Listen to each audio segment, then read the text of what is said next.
Good morning.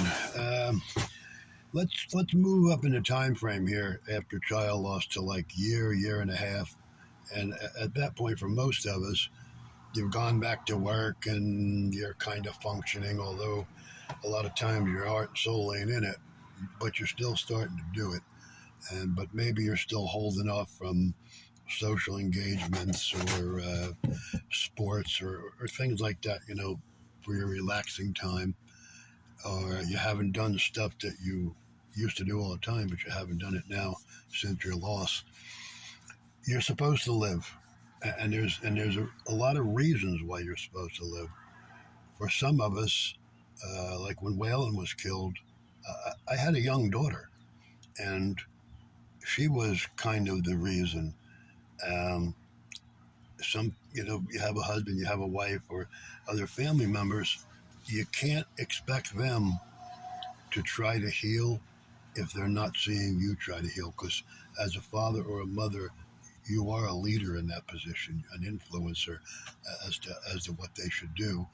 And when they see you doing it, then a lot of times they will follow, even if they're doing it subconsciously. They'll start to say, "Yeah, you know what? They're doing this, and I should too."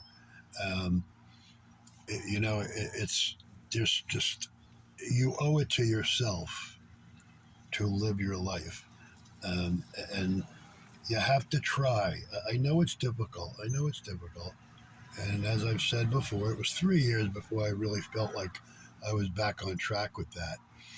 But that's you owe it to yourself. That's what your children want for you.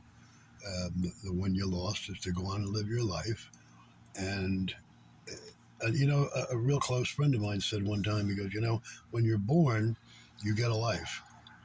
Whether or not it's good or bad, a lot of that depends on yourself.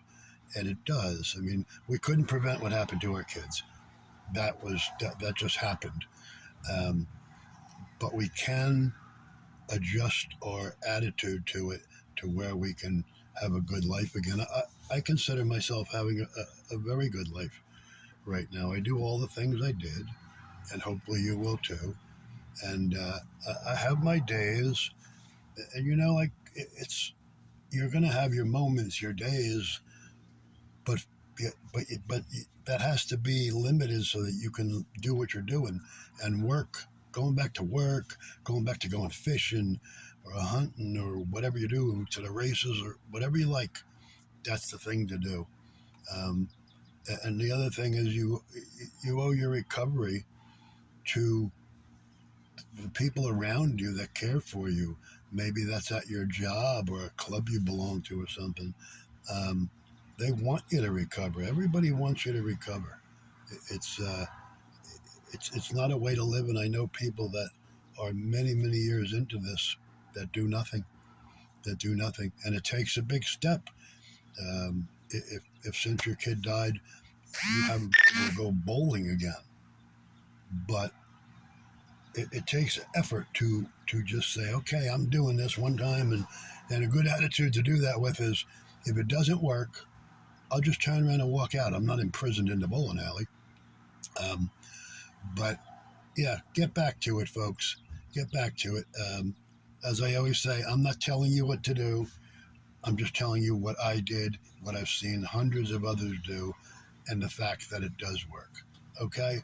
Um, I'm praying for all of you. I love you all. Please share, subscribe, like, help me get out there a little further, find out some more families, donations. I ask for them every time. Don't like doing it, but that's my job. The donations can come to 177 Lemon Road, Farmingdale, New Jersey, 07727. And no donation's too small. If you can write a $5 check, I put a few of those checks together and we can get something done with it. All right. I'll talk to you all later. Have a great weekend. God bless you all.